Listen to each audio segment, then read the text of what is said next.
All right, we have the AEW Dynamite recap for November 25th, 2020. First up, we have Adam Hangman Page versus John Silver, and I was pretty surprised that this is the one match that they decided to start the show with, but it actually was a good match, and again, John Silver delivers every time. Winner. Hangman Adam Page, I gave this one a 3.75. It was a great way to start the show. I thought maybe Page would lose to Silver, and then maybe there would be some kind of thing where Page keeps losing, and then he joins Dark Order, or something goes along with Dark Order. But nope, they gave him a little, hey man, are you interested in joining the Dark Order after? So we'll see what's going on with Page and Dark Order as we move forward. We got a Kenny Omega segment, wearing the sunglasses, looking good, talking about bringing the cleaner back, which we all want to see. There's no question about that.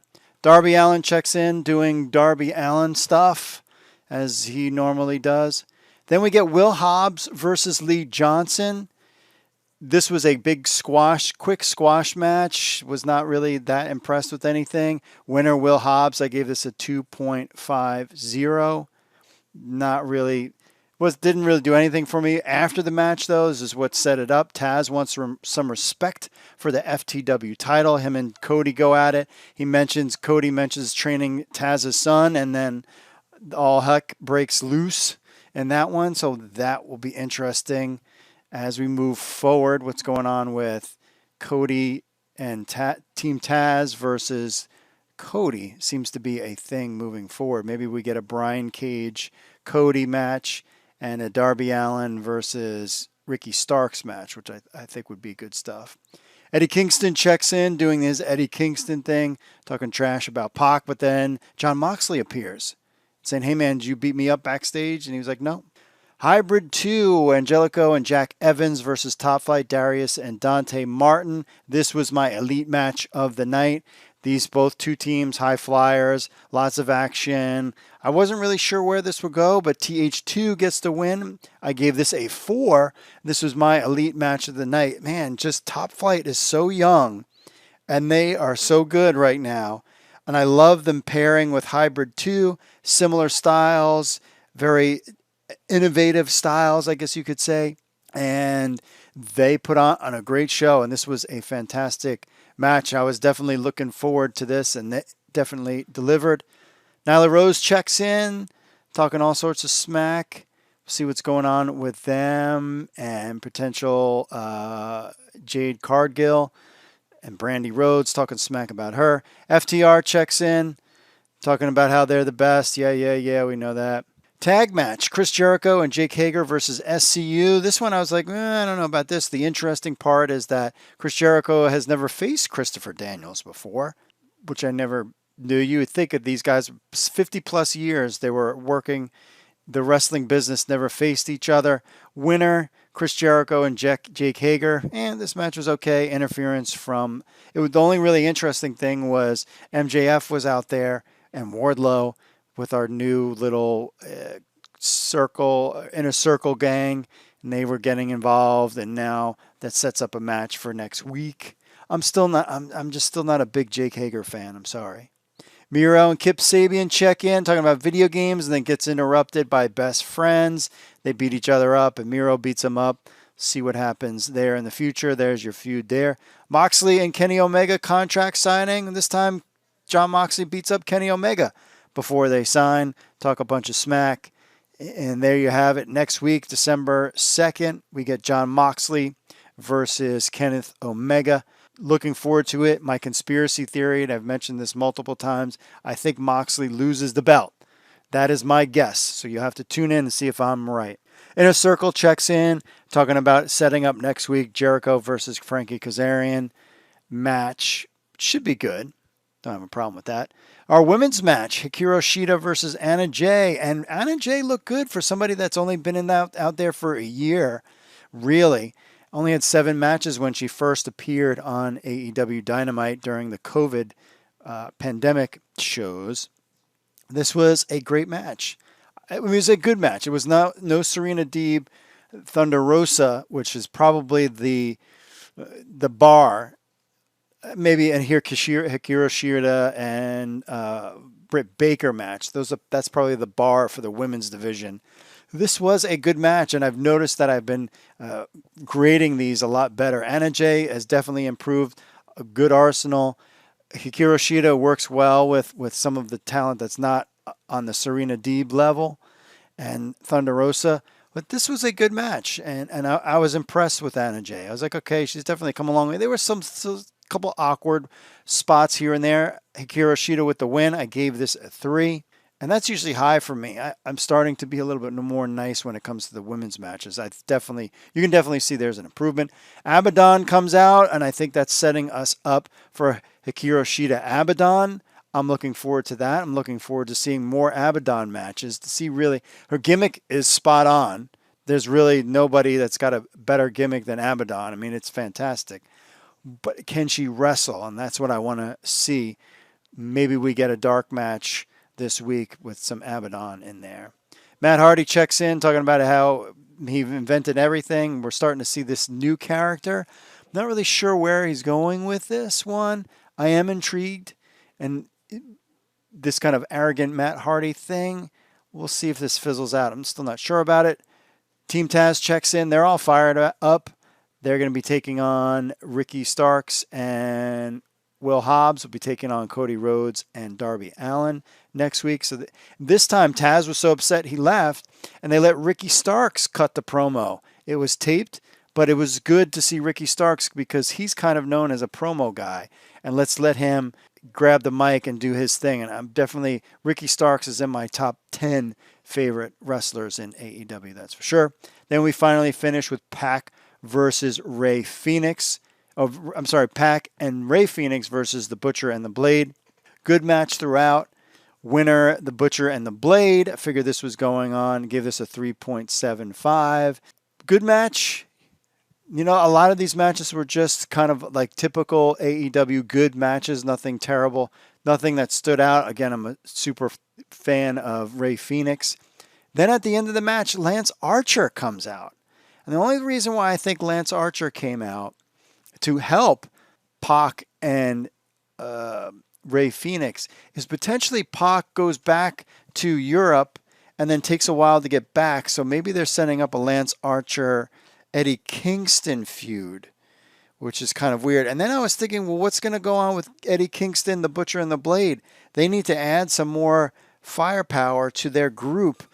What's Lance Archer's mix in these three? You got Death Triangle, you got Eddie Kingston's group, and then Lance Archer is somewhere in the middle.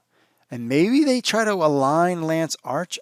Just another conspiracy theory out there. You know I love them. What if they're trying to, because I feel like Lance Archer doesn't need Jake Roberts anymore. He can barely talk at this point, all those cigarettes he's smoking. And the last time they gave him the mic a couple times, it was kind of awkward. Maybe they're trying to align Lance Archer with Eddie Kingston, since Eddie Kingston's got that mic skills, and then you get that monster in that group. I mean, he's not going to join Death Triangle. Do you think he would join Death Triangle too? That would be weird. We'll find out. We'll have to tune in next week. But overall, again, always fun watching AEW Dynamite on Wednesdays.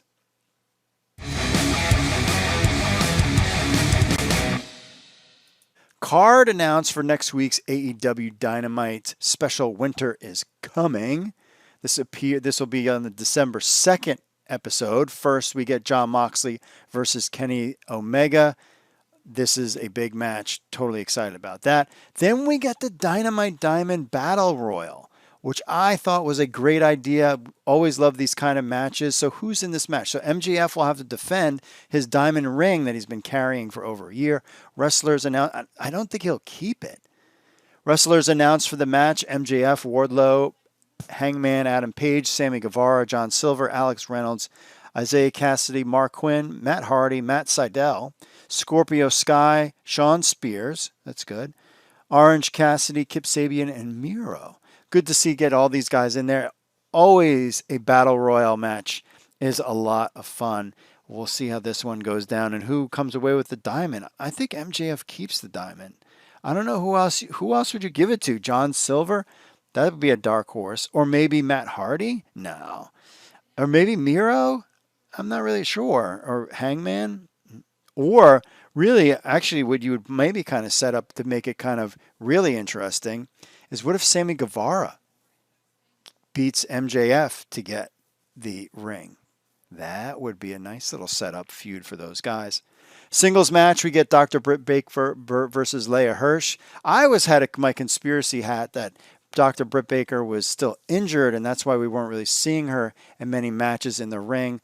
We'll see how she squares up against Leila Hirsch. But Leila Hirsch is somebody who's been looking good too in the ring and potentially signed. I've always had that, and I think I talked about on this show, is like set her up with Marco Stunt, have her part of the Jurassic Express.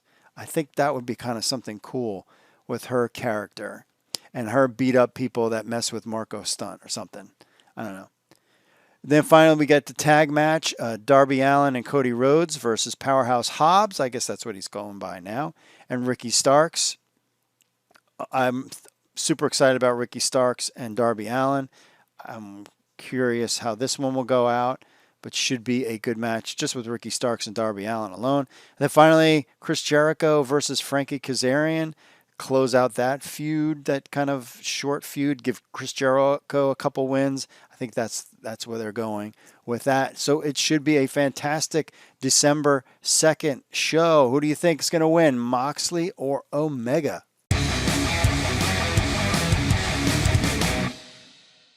Results from a jam-packed AEW Dark. This is the November 24th edition of it. Opens up with Taz, Excalibur, and Olympic bronze medalist Anthony Ogogo. Not really sure why he's being used, but he's part of the Nightmare Factory. First up, Big Swole defeated Viperous in a women's match. Dark Order, Alex Reynolds and John Silver defeated Aaron Solo and Lee Johnson. Is Aaron Solo going to join the Nightmare family, perhaps? We have a segment from Leva Bates talking about her break away from Peter Avalon. Trent defeated Michael Nakazawa in a singles match. Revenge, if you didn't watch BTE, for when Trent fell off the against his match with Miro when he slid on the ropes, and then they pulled it into an angle with Nakazawa sabotaging the ropes with his oil thing that he does. Red Velvet defeated Tesha Prince. Sean Spears, we hear from him in a segment and talking about Scorpio Sky.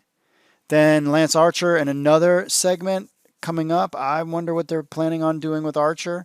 I'm surprised he hasn't had a match yet, though. Private Party, Isaiah Cassidy and Mark Quinn defeated Baron Black and VSK.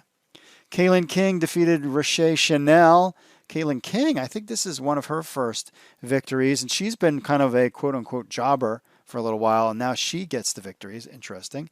Sammy Guevara defeated Marco Stunt. This is one of the matches I was most excited about.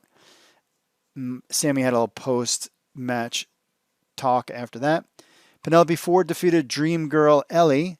Diamante and Ivelisse defeated Jenna and Lady Frost. I think it's the Bionic Beast Jenna. Genocide was last week. Now it's the Bionic Beast Jenna.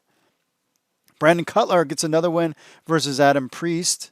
We get our segment from the waiting room with Tay Conte and Britt Baker. The Gun Club, Billy Austin and Colton defeated Cesar Bonani, KTB, and Seth Margus.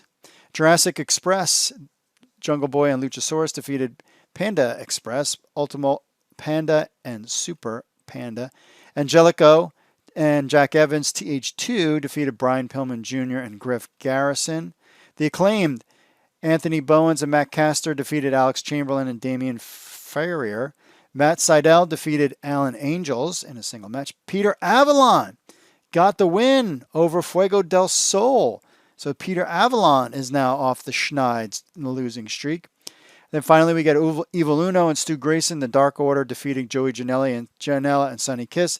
And the Chaos Project, Luther and Serpentico. And that wraps up AEW Dark.